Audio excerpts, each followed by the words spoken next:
It may be of some consolation to those who were not particularly bright at school that there are others in the same boat who do not appear to have suffered unduly from the experience.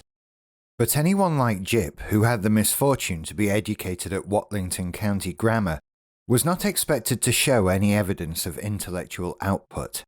They were simply thick as planks and quite proud of it. Although the headmaster talked expansively about Watlington's long and glorious history at the drop of a hat, and constantly referred to the string of famous old boys who were to be found listed on the honours board in the Great Hall, he was always coy about his other former pupils, who exercised more unusual talents, such as robbing banks or selling London Bridge to trusting American tourists. Despite the not unexpectedly low exam results every year, the school earned a certain fashionable notoriety as the worst school in the southeast, and parents liked to boast about their school days there. How awful it had been. What had happened to that bounder, what's his name, who pulled off that bank robbery and ended up in South America or somewhere. None of them would, of course, admit even privately to themselves that school had been a complete waste of time, and that the chances of any of them getting on in the world, or winning any sort of public recognition for their service, were remote in the extreme. That was before anyone heard of Jip.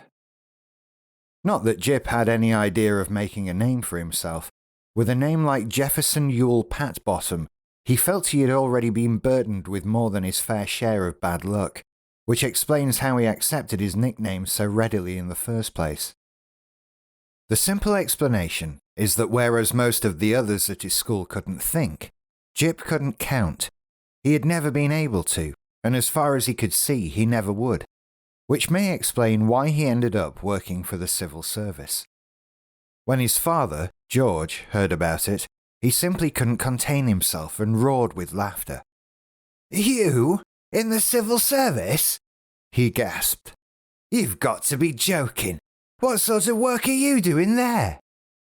Jip pulled at his nose in some embarrassment. "Statistics." "Statistics?" choked his father with rising disbelief. "What kind, for Pete's sake? You can't even add 2 and 2 together." "Births, marriages and deaths, that sort of thing." The news proved too much for his father.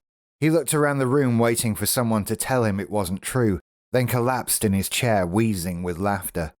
He rocked backwards and forwards, his face turning purple until it looked as if he was going to have a seizure, and for a moment Jip thought he would have to revise his mortality statistics for England and Wales. "Maud!" his father called out weakly at last, wiping his eyes and making his way blindly to the kitchen to seek out an appreciative audience.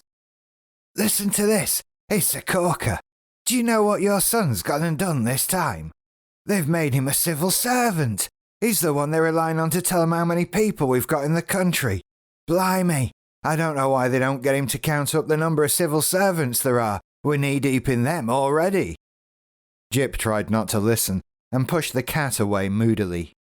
"It's all right for you, Rosie," he groaned, hearing a burst of muffled laughter in the other room. "All you do is feed your face all day. You don't have to add up columns and columns of perishing figures until your eyes pop out." Rosie stretched herself languidly and jumped on his lap, demanding instant attention. "Give over, Rosie." He shook her off again, wondering vaguely why his mother couldn't call her pets unflowery names like anyone else, and mentally kicked himself for letting slip about his job. He wished he'd never mentioned it.